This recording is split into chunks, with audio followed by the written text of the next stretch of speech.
I am still myself learning to remember to talk to the television screen or to you guys and stop staring at this screen. Well, hopefully it'll do some more you guys here. Yeah. Gosh, that thing's got a delay on it. That's right, so we just closed it. And now I'm going to admit all. Okay, well. So, We're here with the neighborhood council. All those people are waiting. Oh, yeah, I appreciate it. they were, now they're coming in. Hi, Steve. Hello. Steve, are you going to want to present anything as a co-host? Oopsie, I keep forgetting. I'm looking at the computer. Will you? Oops. Will you want to present anything as a co-host? I don't have anything to present. Okay, so I had just uploaded your letter. I mean, I can anyway. So the answer is no. That's all. I'm going to click and close this window.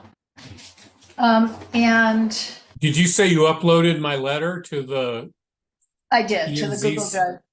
Okay. Yeah. So we'll decide if we're, what we're doing about that. But that's why I was wondering if you had anything you wanted to present. No. I mean, I'm happy to answer any questions or pipe Okay. up, but I don't think there's anything to present. As far as I know, there's I- not I- really a not- submitted plan yet to Correct. Correct. Okay. Okay. So I'm going to wait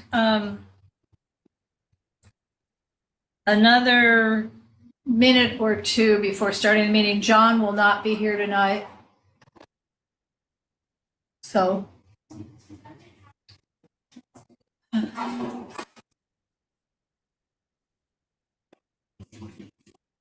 We'll see if I hear from anybody. I don't have any hope that I will. Okay. Well, are you going to City Hall tomorrow? Good, I'm good. No, what's happening at City Hall? I will make it in general public remarks, but Ken will be there at a thing. Round two. Just saying. Yeah, no.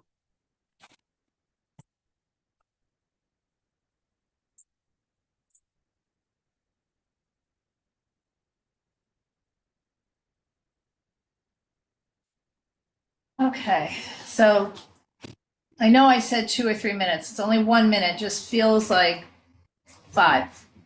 All right, well, let's get started. Well, okay. Does everybody want to get started? Yeah, okay, never mind. Let's just get started. Actually, And then because it's already been submitted. After the I noise think in our I've already background goes away. that's This meeting. Okay. We submitted this one. So let us get started. My name is Laura Myers. I am the co-chair of UNNC's Planning and Zoning Committee for UNNC. And I'd like to share. The camera is on. The camera's it's AI, so it moves to wherever the voice is. So. Yes. So we have a guest here in the room who is trying to learn how to navigate our hybrid Zoom meeting. And he thinks he just navigated out of the camera, but that may not be the case. Anyway, my name is Laura.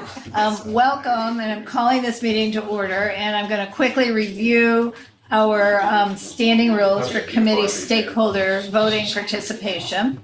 And so this is a standing committee of United Neighborhoods Neighborhood Council. And it is one where we do often, not necessarily all the time, but we do often have motions and we vote. So the question is, who can make a motion and who can vote? The way our committees work in general for the neighborhood council is that we appoint our chairs or co-chairs. And otherwise, the members of the committee are stakeholders who are present at the time of the meeting. So a stakeholder is defined by the city council as someone who lives, works, attends school, attends church, owns a business, owns a property, or who otherwise has essentially a stake in the community through their participation in a community nonprofit. And a community nonprofit is also defined as having a brick and mortar address within the boundaries of UNNC. So they can have multiple addresses, but they have to have, the organization itself has to have an address somewhere within our boundaries. And participation is just that, you participate with the organization. So what we do, and we have a lot of guests. What we do at this time is everybody introduces themselves and describes if they are a stakeholder and why, and affirm whether or not they might vote, because we understand that they might not vote anyway. So my name again is Laura Myers. I am on the board of UNNC. I live in Angeles Vista, and there I am a stakeholder, and I would intend to vote. And let's go to the room first. Hey, hi, everybody. I'm Teresa Masonette. I represent the Avenues on the board of the UNNC, and I too am a stakeholder. My name's Jerry Campbell, and I live in Exposition Park. So, I'm a resident. Okay, and going to our members online, I'm going to stop the share for a minute because I can't see everybody. Steve? I'm Steve Peckman. I'm a resident of Jefferson Park, so I'm a stakeholder, participant in this committee for almost 20 years. And I will vote if there's something to vote on. Okay, Pamela. You have to unmute. Oh, everybody can go ahead and unmute right now. Great, thank you. Good evening. I'm Pamela. It's funny. Campbell, Big Pen, could be a relation. My family has been here on 30th Street in Prescott Court for 70 years. I'm a member of Westminster Presbyterian Church on Jefferson and 3rd Avenue, and a member of the housing board for the senior housing on the corner of Jefferson and Arlington. 58 units of low-income senior housing that's been there since 2006. And my mother was involved in the building of that. And so I'm grateful that things are online and I've been able to connect. So I'm just happy to be here. I'm not voting for anything. I just want to become involved and continue to know what's going on in the neighborhood. So thank you. Thank you. David Saffer? Well, as Laura mentioned, my name is David Saffer. I am a stakeholder in and resident of Jefferson Park for 25, 24, 1990, sure it's not 24 years. Are you sure it's not like 30? 34 years. There we go. 34 years. Thank you. See, I'm too old. I can't do math anymore without the calculator. And I will vote if there's something that's appropriate for me to vote on. Donna? Hi, Donna Jones, West Adams Avenues. I am a stakeholder and I would vote. Okay, Diane? So hi, I'm Diane Newman and I'm a resident on 30th and Arlington for over 20 years. Okay. Rachel? Hello, my name's Rachel. I'm getting my kids ready for bed, so I'm just kind of listening and trying to participate as much as I can. I'm a resident of 30th Street between Arlington and 4th, and I'm happy to vote if I'm able to. Okay, Oris?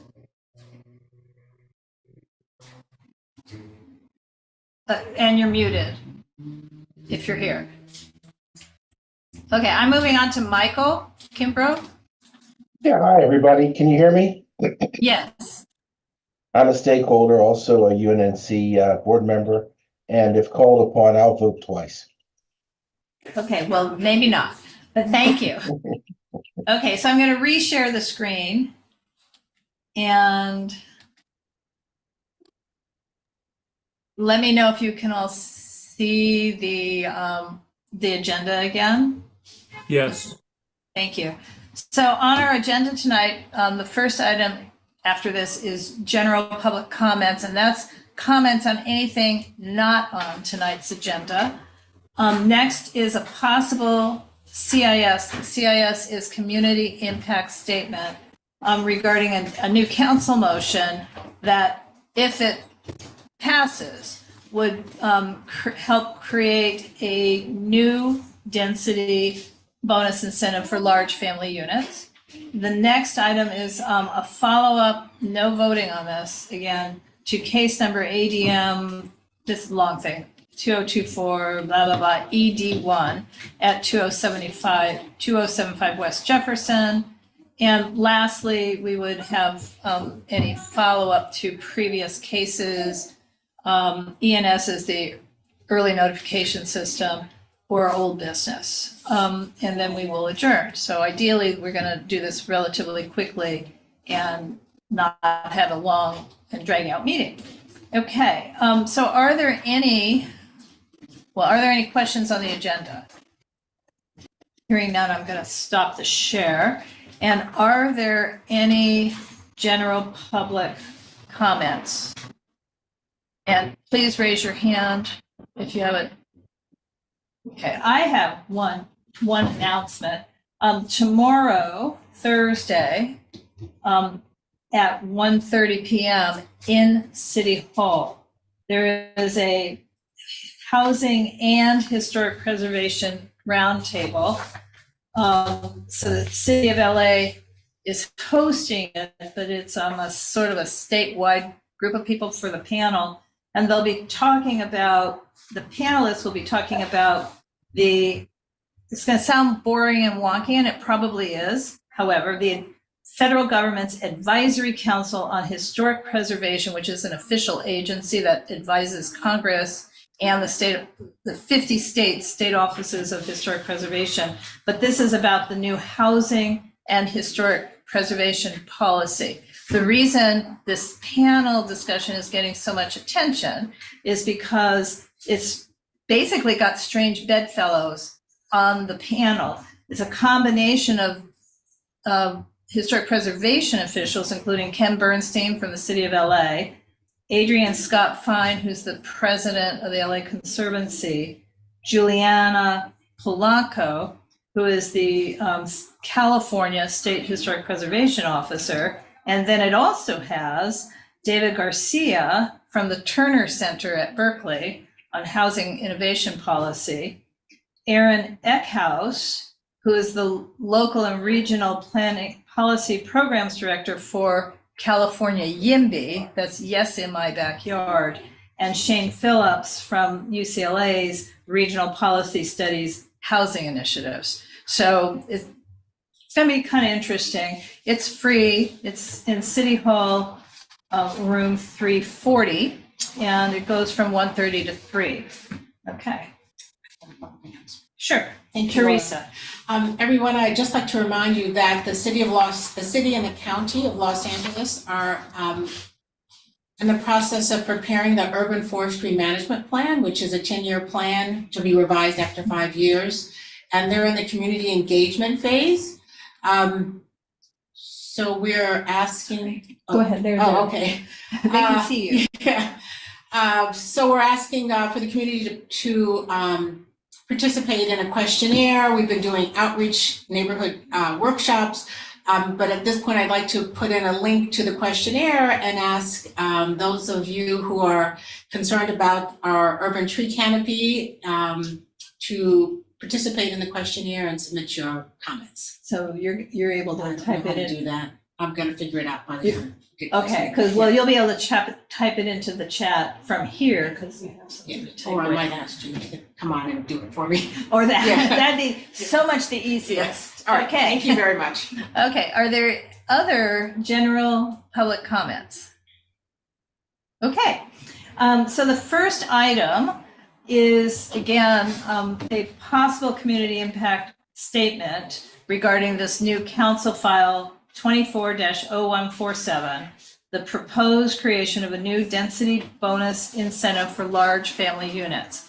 The council motion would promote the construction of large family units in new apartment buildings. So they're saying individual apartment units with 3, 4, or 5 bedrooms and extra bathrooms. The incentives would include square footage exemptions and an additional story and perhaps some other incentives.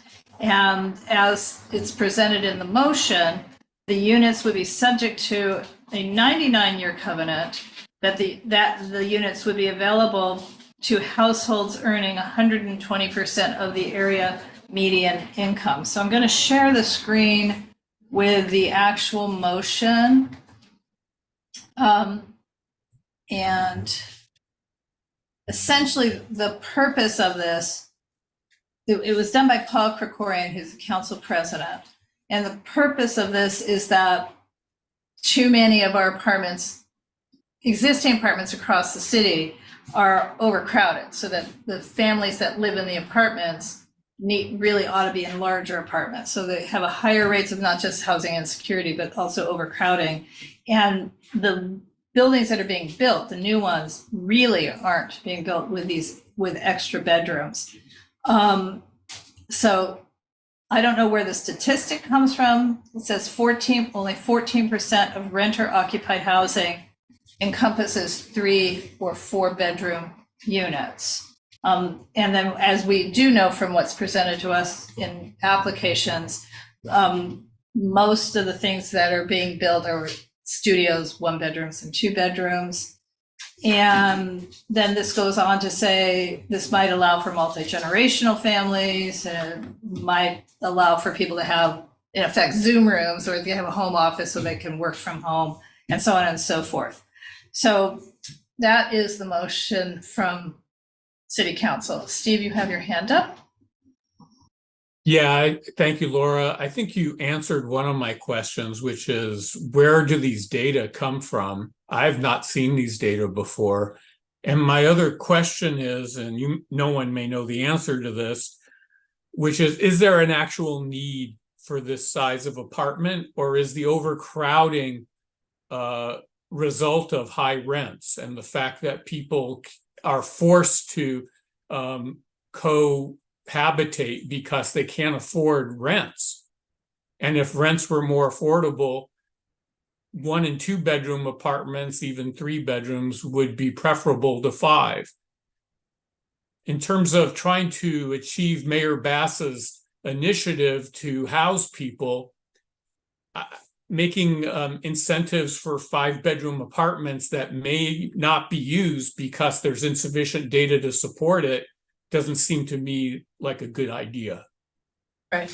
I see David also has his hand up. I will say, I really don't know where the data comes from. I can tell you where it does not come from. On the annual filings that landlords have to do for RSO units, rent stabilized ordinance, rent stabilized units, it does have a question, how many bedrooms for each unit. So, but not the majority of buildings that would be recently built, meaning after 1976, are not subject to that ordinance, so they wouldn't be providing any data. So this data may only relate to older buildings that are subject to the RSO. Right. So I mean, in other words, because I don't think the census collects this thoroughly. So I really don't know where it's coming from, but it cannot be coming from the RSO numbers. I get it, but my primary concern is, are they trying to address an issue that doesn't really exist except for high rents? And instead, is this just a gimme to the developers to create units that either won't be occupied or will have limited occupancy? Meanwhile, they get to have higher and higher buildings in terms of height and greater density. Right. So what we keep seeing in terms of these housing initiatives is warehousing of people rather than creating quality housing for people. I think that we need to be creating quality housing for people, as is not demonstrated on the project for the Burger Palace. It's just, I'm really concerned about the city addressing problems that the answers lie elsewhere. Okay, so I'm going to call on David, and then I do also have some thoughts, but I don't want to dominate my thoughts over everyone else's. David. Yeah, two issues that I have with this. First, and this isn't an issue, but I'm just going to say, let's not even talk about what Steve mentioned. Is this an issue? Let's say it is, and my concern is, one, that they're giving this incentive. There should be something that says that this incentive is not on top of any other incentives. So I can just see you're getting an extra story for this, you're getting an extra story for TOD, you're getting an extra story for this. Oh, and then we're going to add a third, a fourth story or a fifth story because you're going to build, five bedroom units. So there should be some mention in there about, in aggregate, it should not exceed X amount of bonus. Second issue, and this is probably more unique to CD8, but it's starting to expand into our area now, in the Westwood area. There should be something in there that and like I said, I'm giving them the ability, the concession that yes, multi-generational housing is important, but there should be something in there that says this cannot be used for non-relative housing. So in other words, is this a gimme to Triple Link to build more 5-bedroom, which is what they build, so they get an extra story because they're putting in 5 bedrooms of student housing, which isn't addressing the need they're trying to solve for here. Right. Okay. Well, I, Laura, also am concerned that, we keep getting these ordinances and initiatives that have loopholes that clever developers are using to do what they want to do, and they're not being utilized by what was intended. So, I mean, the NSO, which is the Neighborhood Stabilization Ordinance that is around universities and colleges, so Occidental, USC, is completely not working out. In fact, it had the opposite effect of creating incentive to demolish existing housing and build new housing that met the ordinance, right? So this one, I think, would be used by Triple Link and the other entities because of this. Also, the 120% of area median income is very high. That's an income that exceeds $100,000 a year. And if they don't limit it to units that are rented under a single rental agreement or lease, and require the combining of all the occupants' income, so that so the incentive could not be achieved by co-housing, we're going to just see that this is used for co-housing. So I see no way around that unless there's specific limits. I don't see the ability to limit it to people who are, quote, related to each other, because Los Angeles in particular is filled with families of choice, not families of blood, basically, or genealogy. And I think we should be proud of that. But they should all be on the same rental agreement. So the thing about co-housing is each person's on an individual rental agreement. So I think that could be something we put in as a caveat. But I also find 120% of area median, it's not serving the people we have seen at UNNC affected by overcrowding. So there is overcrowding.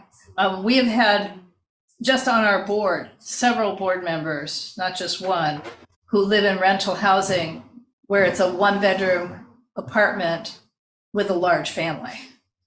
So where the mom and dad live in the 1-bedroom and all the kids are living in the have beds in the living room, and essentially there's no living room and dining room. So, and that's board members that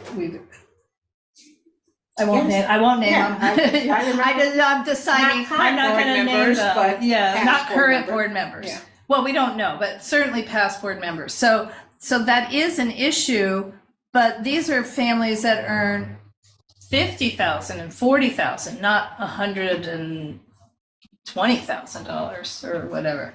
Steve? Steve? Oh, Yeah, thank you. Thank you. So again, I think that the example you give may not be answered by a 5-bedroom apartment, right? To have that kind of situation. well, the families we know would have been happy with 2 bedrooms. Right, right. That's why I'm saying, a 2 or 3-bedroom apartment, the data may indicate that that may solve a real problem rather than a 5-bedroom apartment. I just want to say that I support David's position, and I don't think what we're saying is mutually exclusive. I just think they're 2 parts of the same question. So I fully support David's position that he's proposed as well. But Right. again, I just want to make sure that we're not giving away things. And I think that was David's principal point, right? Is that if you get a height bonus for this and a height bonus for that and a height bonus for that, then you're at a 7 or 8-story building. Right. And I'm in a residential area or a joint or directly adjacent to a R1 area. I just think that, you got to give something to get something. This idea of unlimited waivers and density bonuses just doesn't seem appropriate to me. Okay, so I should, before we go further, I should point out, it's unlikely we're gonna have a March 6th planning and zoning meeting, and March 7 is the governing board. So if we think, sitting here in this room, that we should recommend a community impact statement to the governing board, we would need to get our bullet points done tonight. And the reason is that something I should have said under general public announcements. We will be having, UNNC is co-sponsoring CERT and neighborhood team training on March 6th, and actually the next 5 months of first Wednesday. So we're not going to cancel every planning and zoning meeting, but that one will be, it's just conflicting nights. So I'm writing down some bullet points. So one of them is that the incentives should not be one on top of another. Be sure we're not giving things away. Another is that we need more thorough data demonstrating the need and the source of the statistics, that should be requested. The third is somehow limiting. I mean, David had said for non-relative housing, but I don't know. I think maybe the limit could be what I was suggesting, that it be a single lease or rental agreement, and that the household income is the aggregate of the roommates or the adults. I think whatever addresses the potential issue, and maybe I'll concede that relationship or relative. How would you want to? But roommates who know each other. Right. Right, but even that can't, I mean, it's not necessarily offensive if a landlord helps roommates find a roommate, right? Yeah. It's more the amount of rent on this unit is $2,750, and how you guys split it up is up to you. I mean, that's a single rental agreement, whereas a boarding house or co-housing is your bed or your bedroom costs this much money. Right. And the landlord owner, selects you to join the household. So, I mean, that, I don't know how we say that. The only thing I would say, the only thing that the way around that is, I did this in college. We had an apartment that as one person, it was a 3-bedroom. And when one person moved out, the next person got on the lease. Yes. Yeah. So, right. it was always in one person's name. Right. And they were responsible for paying the whole rent. I mean, in other words, the whoever owned the apartment building, the apartment, the house, whatever it was, wasn't taking a loss because somebody moved out. Right. Well, they might have been, but they weren't supposed to be. Right.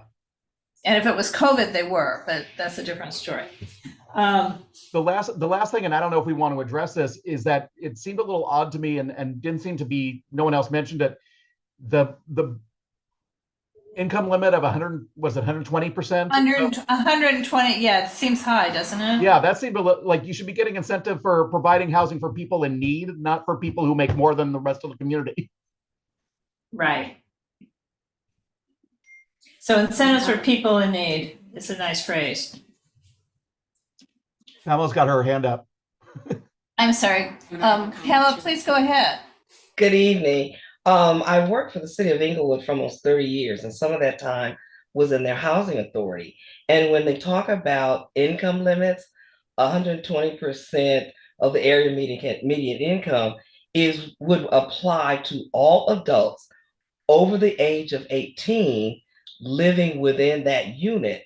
The combined income should not exceed 120% of area median income. So there's a difference between the rent that they charge and the number of people who live in the unit and their income. Simultaneously, though the area median income is determined by the U.S. Department of Housing and Urban Development, HUD. And so even the median rents would be considered in a housing development if it's considered affordable, which means the rents would not be able to exceed a certain level, and the income of all the adults over 18 in a unit would not be able to exceed a certain level. So it's important that you're talking about and considering both the rents and the income levels, as also in related to who actually is going to be living in these units. I mean, 4 or 5 bedrooms, that's a lot for an apartment versus what someone might be able to rent in a single family dwelling, a duplex, or a triplex in the area. So those are things that we have to remember and consider. Thank you. Thank you.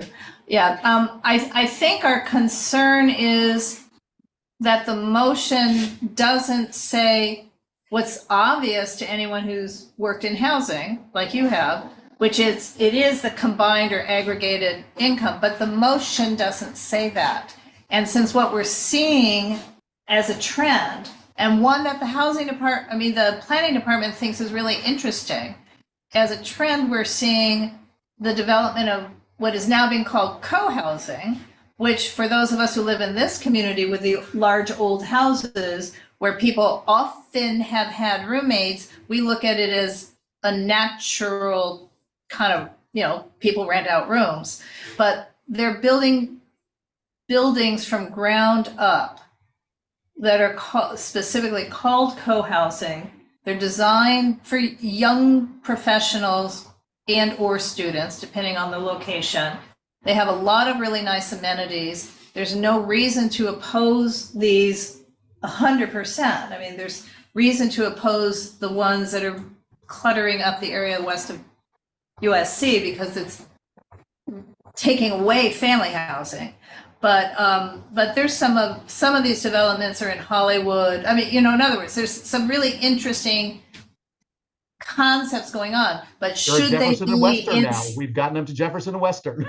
Yeah, but should they be incentivized? That's what this motion is about, incentivizing apartment units that have a larger number of bedrooms and baths. And that's my concern. I mean, so you have, Laura, you have to ask the question then, what's the principle behind incentive?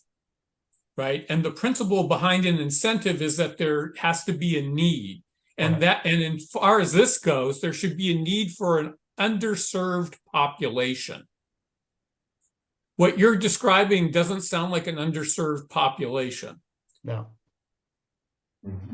Teresa. Thank you, Laura. I'm also concerned about the bonus incentives, bonus density and incentives, and adding on to that, and any reduction in setbacks or opportunities to have adequate green space, including trees. Right. Okay. I'm sorry. I have. That's true for multifamily housing like that. You're going to need more green space and more public space rather than less. Any incentives should not include reductions in open space or green space. That's what I'm suggesting. Thank you. Because if this is thought of as family serving housing, families need that. Good call out.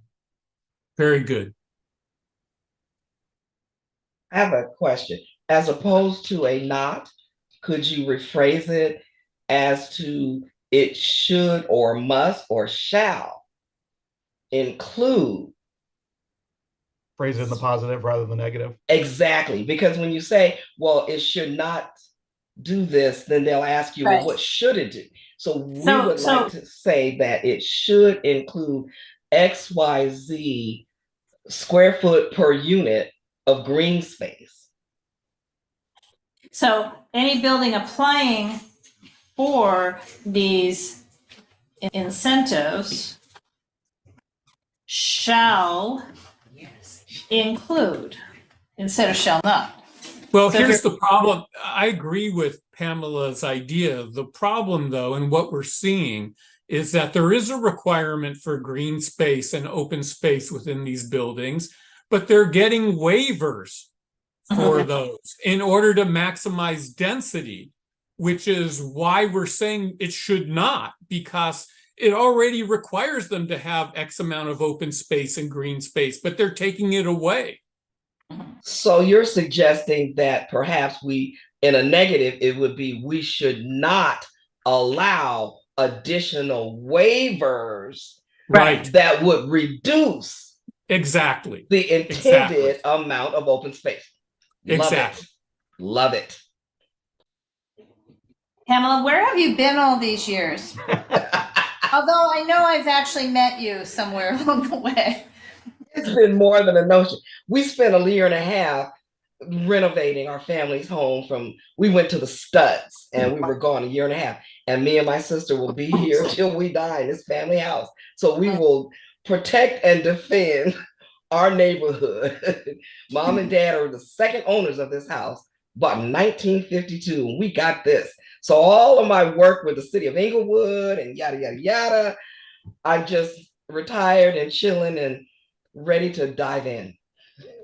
Laura, do you think at the end? Do you think at the end of that statement that you put something to the effect of, in order to the reason why we're doing it? So in order to provide sufficient open space for the intended residents of these multi-generational units. Right. Yes. So they just don't look and say, well, that's a weird one to throw in there. Right. There should always be the why. Yeah. Right. Why are we asking for this? Why are we demanding that? Without that, then it's loses meaning. And then the subtle, this is what you're intending this motion to serve. So let's keep it to, this bonus is supposed to be for this intended use. Let's not make it for anything else. Right. Okay. So You can use that to continue. oh, because you see what I'm doing? Okay, so what I just read, in order to provide sufficient open space for the intended residents of these family serving multi-generational buildings or spaces, comma, I think you can probably stop at family serving. I mean, multi-generational, we don't know it's going to be multi-generational. Just they're saying family serving. This ordinance shall not allow for additional waivers that would reduce. Yes. Yeah. Okay, so I have very scribbly notes. Did we do YouTube? Yeah. Oh, you started YouTube? Okay. Yeah. YouTube is on. YouTube so do we need a motion to have a report? Yeah. Well, here's what we would need to do. We would make a motion to recommend to the UNNC governing board, that it adopt a CIS, Community Impact Statement. So for those who don't know, that's an official statement that we can file with the city clerk, and it gets attached to the motion. And so wherever this motion goes, so goes the state, our statement. But since we're not going to write this statement here, we're going to approve these bullet points and authorize Teresa and Laura, I guess, to finalize a CIS statement for the governing board, for the March meeting. So I'd like to make that motion with the prologue that UNNC has an important perspective that needs to be represented in this discussion. Therefore, the committee recommends that the UNNC provide a CIS with the bullet points that you've outlined. It's okay, they have pens here. Okay. I don't think this is the right one, it's a shirt. Sorry. Anniversary. Okay, you now owe Merv Griffin $20. Okay, so UNNC. Thank you, Pamela. I appreciate the support. As an important perspective, right? And I lost the rest. That UNNC has an important perspective that should be represented in this discussion. Thank you. Have transcripts on also, Laura? I don't know. Do I have transcripts on? It's on YouTube, so if we need to, I can go back and get the exact. Okay, so. And that bullet points that you've outlined should be part of the CIS submitted by UNNC as drafted by you and Teresa. Okay. I second that motion. Okay. And we either have the captions on or not. We'll find out in the morning. But that's okay, because we're definitely recording this double. Actually. This is doubly being recorded on YouTube, and it's being recorded in Zoom. Great. And what I just don't know. Can we have discussion and vote? Sure. It's getting late. It's been moved and seconded. Steve moved, Teresa seconded. Is there any discussion on that motion? The motion being, generally speaking, to have a preamble that explains why we're doing this, and to have a community impact statement that does not oppose the motion, but asks that it be modified. So it's a thing, a bureaucratic thing. We're not totally opposed to it. We're just the document should be refined in order to better address the community it's intended to support. Yes. Okay.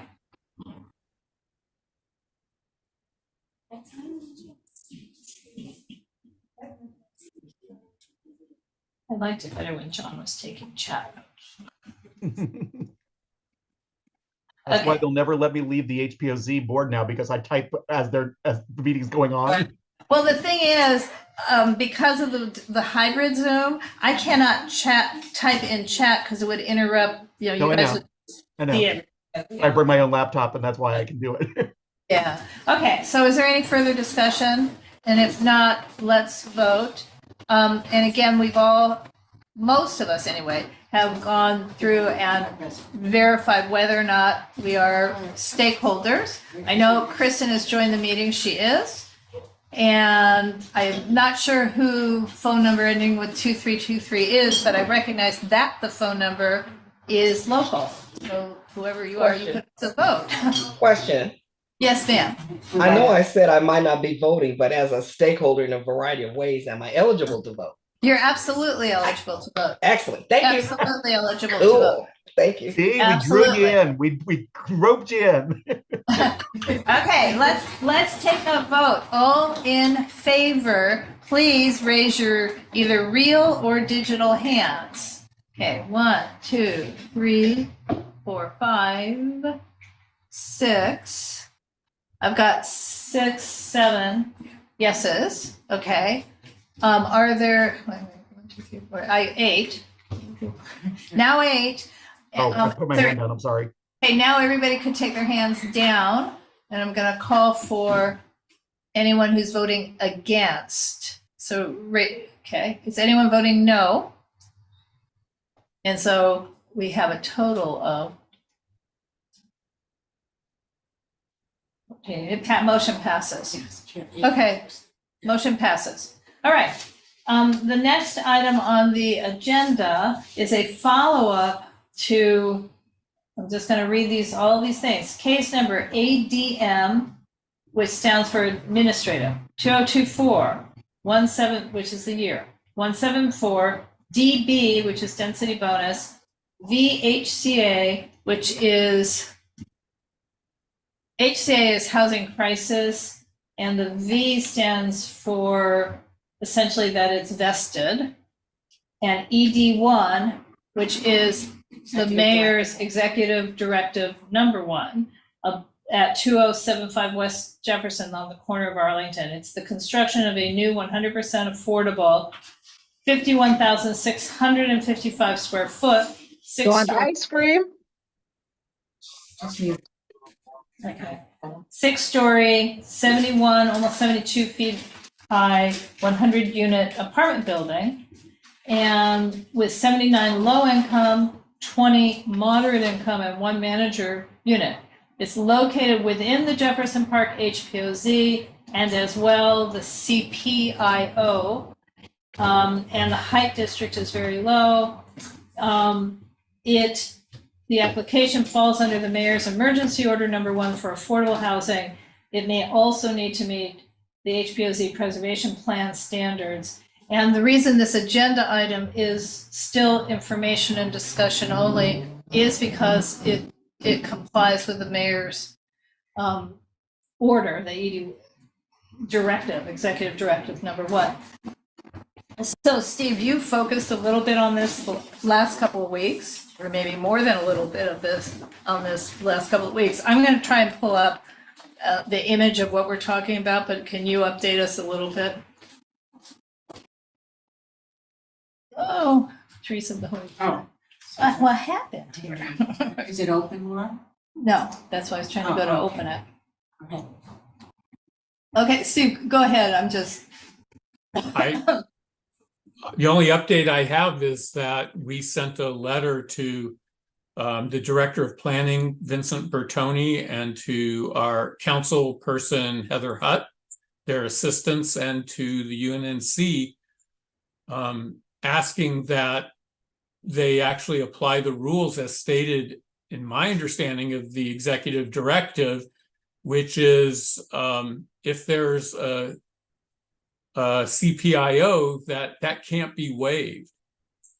And so they can't do ministerial approval, and they need to consider various elements about this proposed building, not the least of which is the picture you have up, which is the over 70 feet high cube. So there's no transitional height into 31st Street. And so one of the elements that we highlighted was that the houses on 31st Street, since this is essentially built lot line to lot line without a transitional height to 31st Street neighbors, that all those people are going to be living in permanent shadow. There will no longer be southern sunlight for them. Other issues are very significant reduction in open space that's standardly required, which is why I brought that up with the previous discussion. Over 90% reduction in open space, over 90% reduction in required parking. Since they're building lot line to lot line, they're asking for significant reduction in trees, which the tree rule is there in order to help beautify the community and to offset the climate impact of this new construction. I mean, I could just go on and on and on. Many of the units don't even have closets. So it's a 100-unit building, and many of them don't have closets. Have not come to you for planning yet? No, they're avoiding us. So this is, like, I don't know if I can make it smaller, but this is the last, you can see the building doesn't have any open space because this is a sidewalk Can we move this out the way? I don't know. I'm Well, just trying to. the only open space is essentially a tunnel in the middle of the building. So I think that in the last meeting where this was discussed, I think it was very clear the community supports housing for people. There's no one here that doesn't support housing. But as I Right. said earlier, what we really support is quality housing and not warehousing of people. In addition, the building should at least attempt to or aspire to good urban planning, and it should also at least wave a flag at the HPOZ requirements. It's out of scale, it's out of mass, it's out of density, which what should be in that lot. Right. And then the other Laura, thing could you is, please bring it up again because, what's your name again, Joseph? Jerry, Jerry needs to see the. which one? the map of the, The landscape map, yeah. this one. I just want to know where was Jefferson at? Oh, I don't know, because I clipped this out of the. Jefferson, I believe, is at the bottom, Okay. Yeah, it would have and to be Arlington is on the left. left, Correct. And Right. the alley is at the top. right? Right. Okay. And even, so a couple of weird things even in their design. So weird is the fact that what they're showing for the street trees are queen palms. And palms are not even allowed in the city of LA as street trees, or even in landscape plans, I think, anymore, but certainly not as street trees. Not even allowed. So And then- the fundamental issue here is that the developer believes that they are entitled to unlimited waivers. And they've Right. made that claim in their proposal. So Right. height waivers, open space waivers, green space, the size of the units, just pretty much everything. Right, and waiver of HPOZ standards because the exterior cladding is corrugated metal. No, see, what they claim is they are in substantial compliance with HPOZ plan, which they're not, which is what we Right. challenged in the letter. They're Right. not, and they've made no attempt to be in compliance. Right, because again, it's really hard to tell with the way they did their plans exactly which piece of surface is corrugated metal, but I think it's a lot of it, and that would not be an HPOZ material. That's Right. very allowable, just as a material, and obviously easily corrected. That's Yeah. just a facade. Those are more minor issues than the Right, because it's so massive easy scale to of the correct building. it. Yeah. Yes, Teresa. Thank you. So can you, I know that Steve said that they submitted a letter to I guess Hakeem and CD10. Correct. Can you tell us where, has the UNNC put position yet or where we are with this? We have not put forth a position. If we wanted to, we would just have to bring it up in effect as a new item at governing board direct, because we're not going to take a motion. Why haven't we done that? Because I think I remember, especially this corrugated metal. I may have missed the meeting, but I'm just wondering why we haven't. You may have missed the meeting. Well, we've put it on the agenda twice as a non-action because of the ED1. So, and what we decided at the last meeting was that comments would be created through Jefferson Park United. And the letter from Jefferson Park United is in our, because it was sent to UNNC, is in our file. We can choose to place on the agenda for governing board without a motion from this body. So we're not making a recommendation, just that we can place it onto the governing board agenda for the governing board but we know how that'll go. Yes. Yeah. Yes. Right.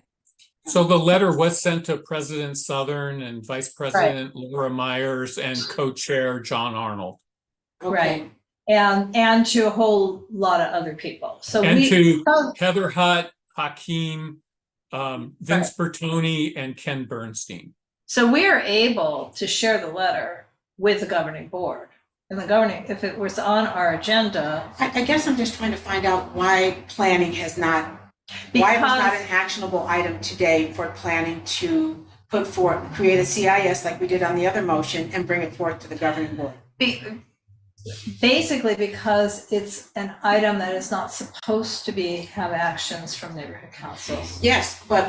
I hear what you're saying. Yes, and we can do what we think is best for our community. So even if it is ED1, we can still oppose that because it is not the best thing for our community. Okay, so let me One just. more item, though, is Wait, that wait. we Wait. believe that it is exempt from ED1. Okay, so if you're asking me technically what can we do, we can continue this non-action discussion on number 4 and then move on to item number 5, where we follow up to previous cases, the ENS and old business. This was on the ENS and that is an action item. So if that's your preference, we can act on it under number 5 to take this to the board. I guess I would, but as co-chair of the committee, I'm just trying to understand your position. Maybe I'm overlooking some strategic. No, it's essentially based on the discussion we had at the last meeting. So, which, did you miss? No, I didn't come to the last meeting. That's right, because based on the discussion we had at the last meeting, the direction we took was to essentially tap Steve to tap into the community sentiment and prepare a letter and send it off without us having to go to the board. So if we now want to go to the board and have the board, for example, sign on to the letter, we could. So I agree with Teresa, which is that the UNNC should take a position. I think we did follow up in the way we discussed in the last meeting. Now that UNNC has been officially given a letter from the community, I don't see any reason why UNNC cannot opine on this. That is correct. And Pamela, I see your hand. Just hang on a second. So technically, bureaucratically, all we have to do is do it under 5 instead of 4. Pamela. I have a question for clarification.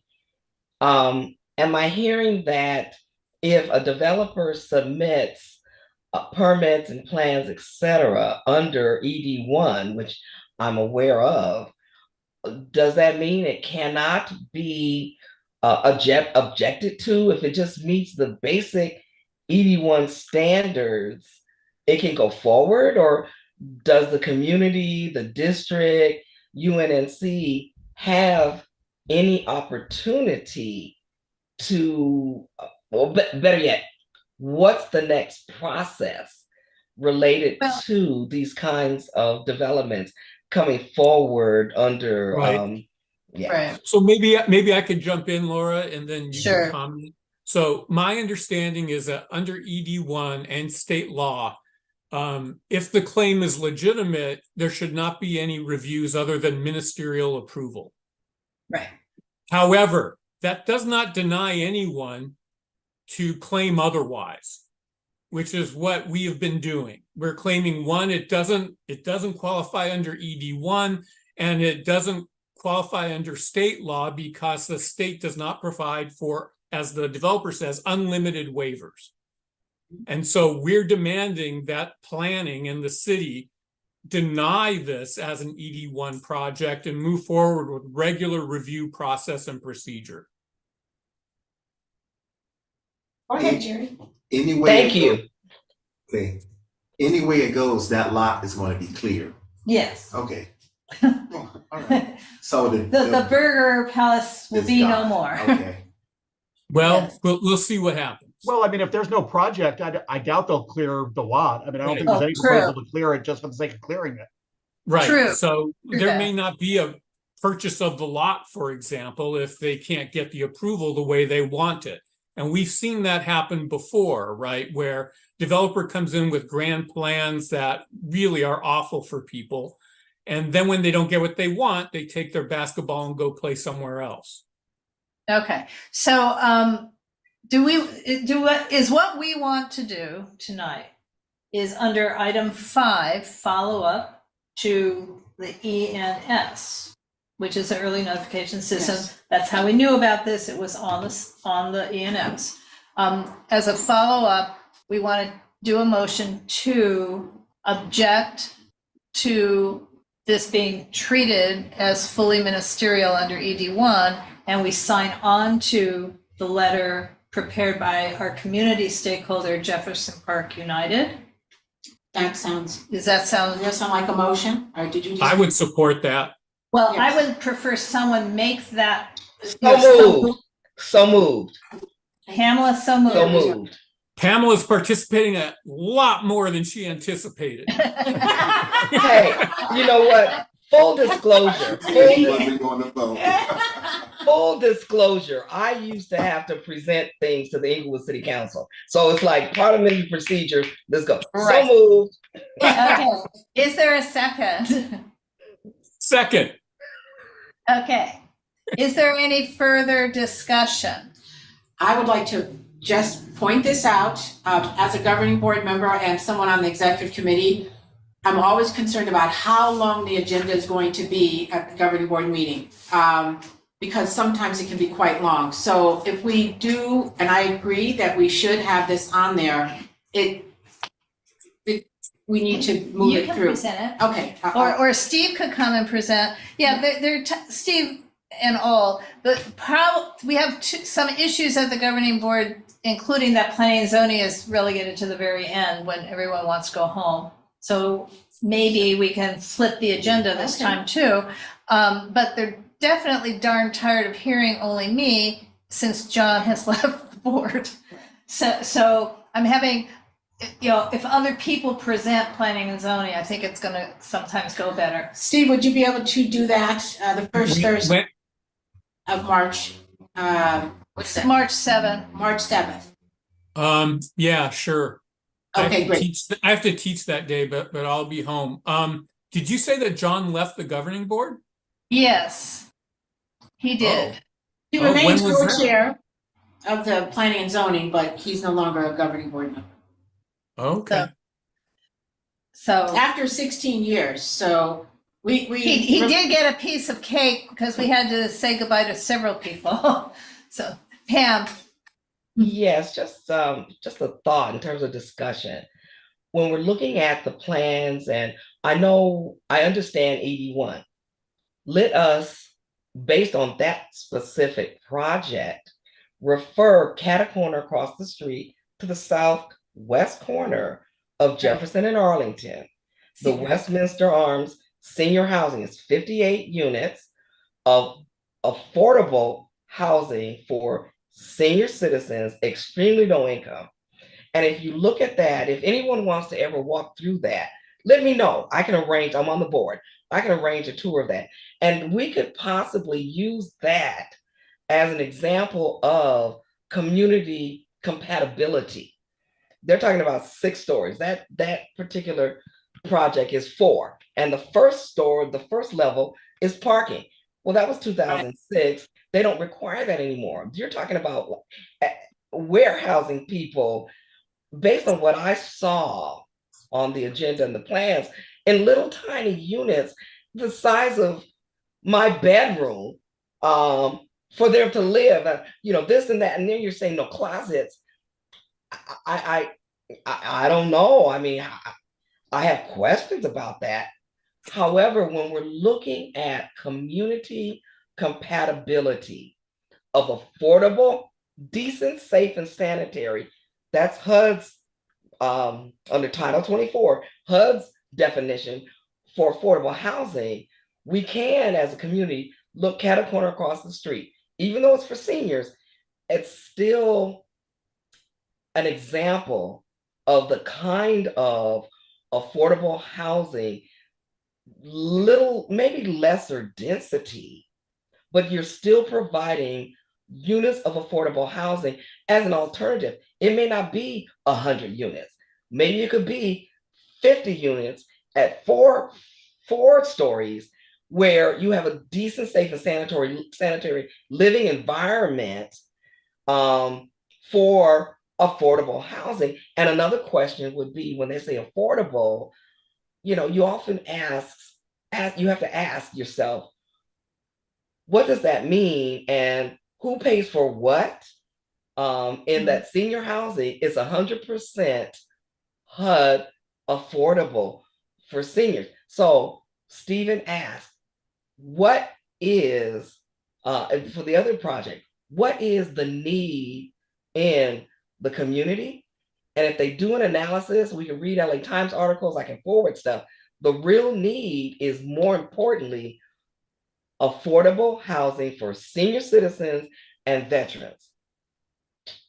There's a lot of housing development going on for the general population, but a lot of times we have to remember those of us who worked hard all our lives and are being priced out. We can't afford our home. Property values are up. Taxes are up. We can't afford it. We're on a limited income. Suddenly we have no place to live. We're a veteran. We've served. Not necessarily have mental health issues, but maybe we just have income issues. We need places to live. And not to exclude others, but to warehouse folks is an issue.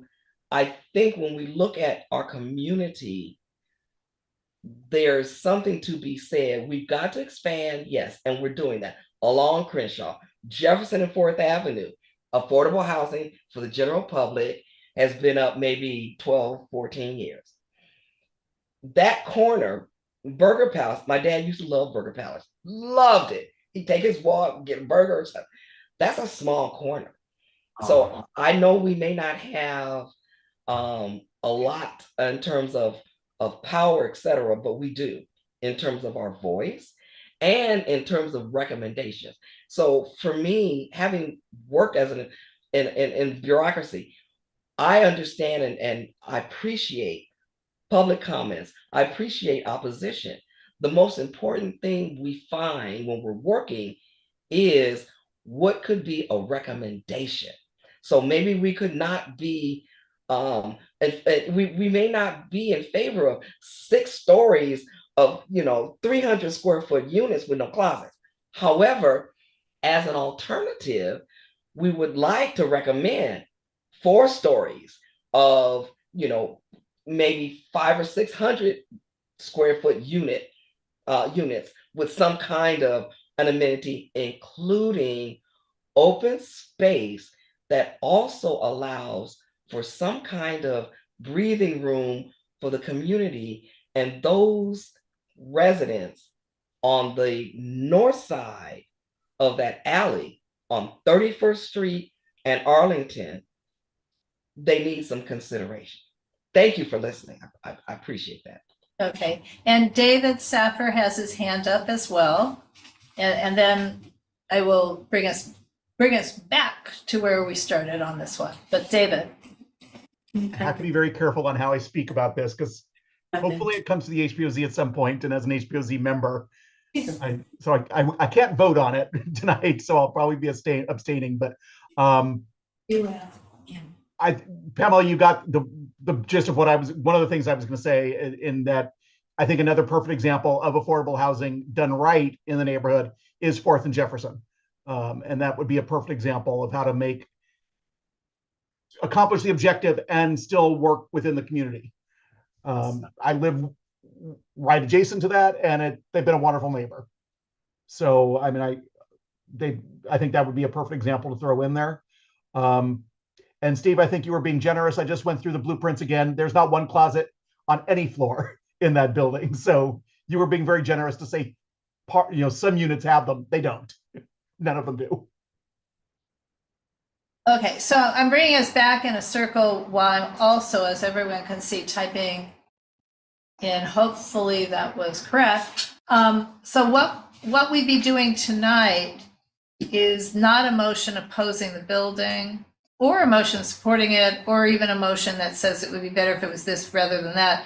Rather, we're saying it does not meet the ED1 criteria, and it needs to be reviewed as a full-on development proposal, that including its, density bonus request.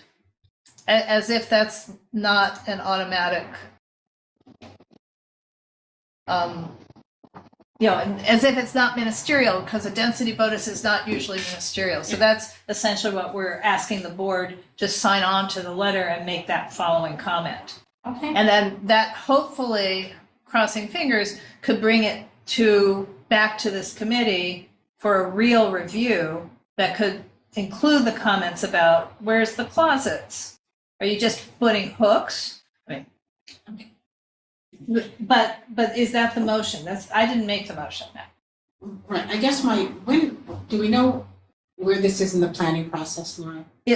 We don't, Steve, in any of your investigation in the last few weeks, did you find out from anyone in the planning department, if you did, ask Stephen, where it is in the process?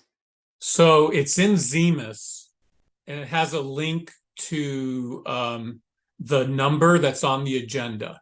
Right. But there's nothing there. And Got when it. you go to the planning department search engine for things that have been submitted, it's not there. So no. So we need to, so what we will also do before the board meeting is find that out. See, I guess. Okay, and if that's the case, then yes, what you propose would. Because it can be Steve, motioned and Pamela second or whatever that Vice was. versa. Yes, we will go do that, and then we can always bring it back here. If it gets, goes. Because we would want to be, again, talking to, our thing would go to Heather just as Steve's went to Heather. Yes, that's fine. Who Okay. purchased- Okay. Who purchased the lot? Okay, wait a minute. We have, can we just vote for the motion? I mean, vote on the motion. Whether Okay, we're well, voting- could this be part of discussion? Who bought the lot? I don't know It's that not- it's been lot. I don't know I that don't it's been think sold. so. Okay. It's been for sale, Oh, okay. but obviously somebody in escrow has made this a contingency.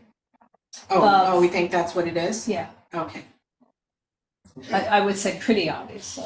so let's call for the vote. Okay, so I'm gonna call for the vote, and then Joy, I'll answer your question after we call for the vote. Sorry, so the motion is, if I think I understand, that we are essentially, what was the motion? Pamela, do you remember your motion? Because I said it, and then she so moved it. That's gonna come to the governing board. I think it was that Go ahead. it was that the board, it's the join the letter that Steve wrote Right. that we all sent in. It was that the board joined that and send Right. it to the right. It's correct, Kristen, that's correct. That's correct. I so moved that Right. thank you, Kristen. Okay.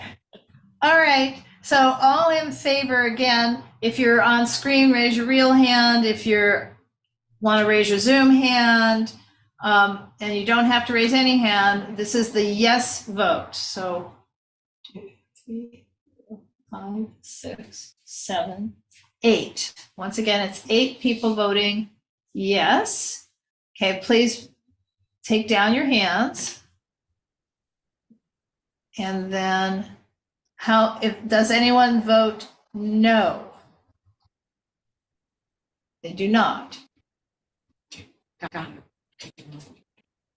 Any abstentions? Any abstentions? We've got 8 yeses and nothing else. Oh, David abstained. You have 9 yeses. Okay, thank you, Donna. 9 yeses, 1 abstention, and everyone else just didn't vote. Okay, so the motion passes. Maybe they can't. I mean, maybe yes, that's fine. Or maybe they don't want to. Okay. It's fine. Okay.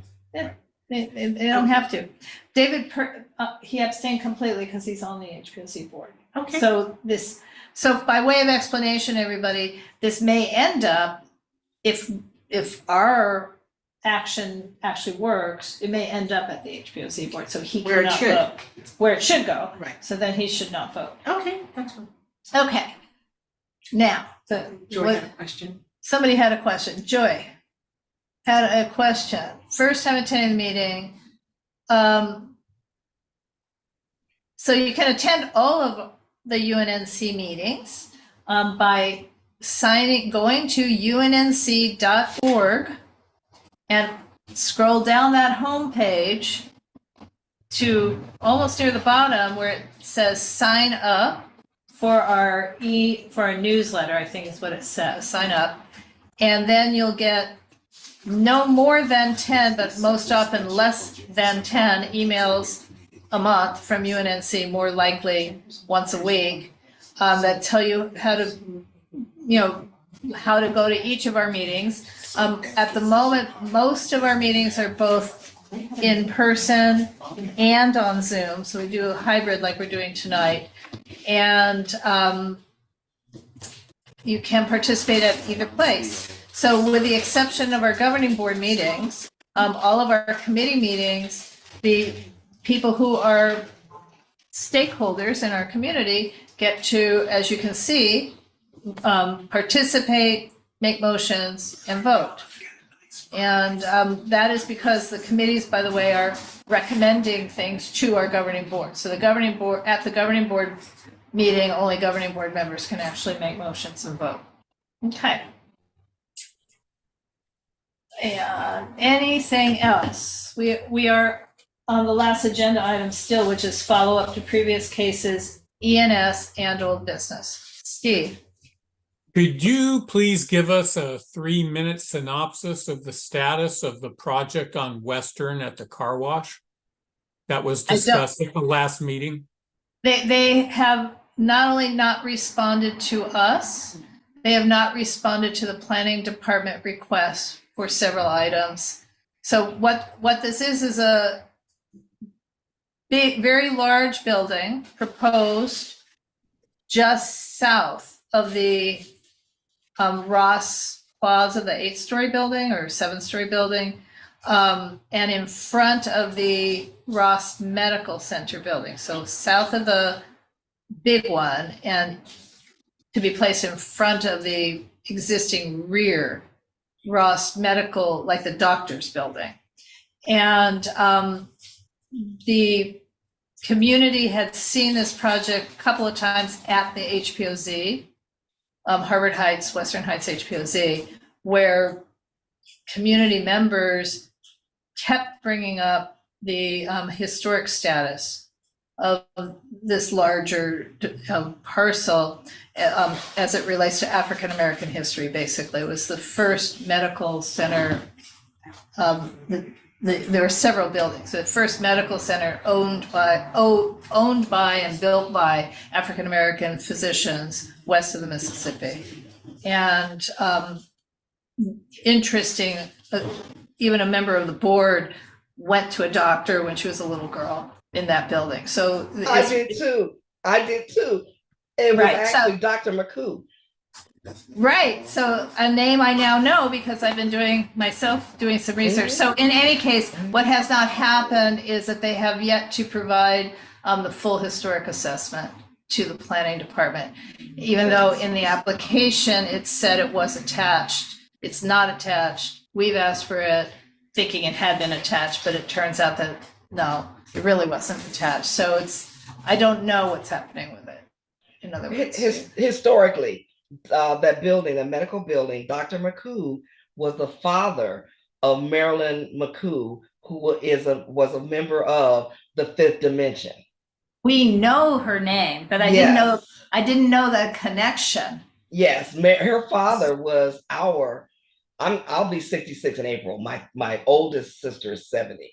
Our family pediatrician. I went to school with, some kids from folks in the Fifth Dimension.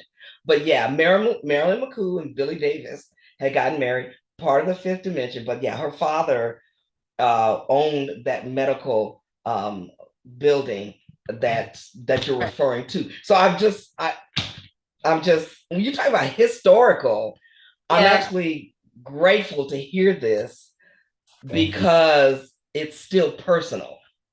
Right. Well, it's seemingly very personal to a lot of people in the community, but not to the owner of the property. And that's okay. I was just saying historically, we know progress must involve development. We want it to be responsible. We want it to be economically and environmentally responsible and, concerned for the current community. I was just offering I got excited because I remember they're the one that dined us when I got I'm trying to say pox. that at the HPOZ meetings, there were several people who had the same set of doctors who were children. Maybe it's the same pediatrician, I don't know. Anyway, that's the answer. Western. Thank you. teens. Thank you for the answer. I'd just like to add to Sounds like Pamela's R word of responsible. It should also be respectful. Yes. Especially in Black History Month, in this case. Okay. Regardless of any month or any day, it should be respectful of the community and respectful of the future occupants of any development. Right. Okay. So that's my core answer, Steve. Between a couple of weeks ago and now, nothing. And yeah. Any other closing words? So we are going to end the meeting. However, if you want to save the chat to get the link Yes. to the Urban Forestry Management Plan questionnaire. If you are concerned about the future of the urban canopy, please complete the questionnaire. The city is going to collect all this data and, Audrey's here, and put forth an urban forestry management plan. So we know that we are bereft of trees compared to other neighborhoods. So we've been doing workshops. We had a workshop a couple of Saturdays ago. There are 25 by the city, 25 being conducted by the county. So please complete the questionnaire. Okay. Thank you. And hi, Audrey. We were just going to abandon the meeting. We're just ending. Welcome. Well, okay, so we're going to end the meeting now. Has everyone had a chance to save the chat? Yes. If you want to. And I'm going to save the chat as well onto this computer. And how are you doing, Audrey? Okay. Okay. Bye. I'm just going to say goodbye to Audrey too. Audrey, you're muted, so. Good night. Bye. Bye-bye. Okay, good night. Good night, everybody.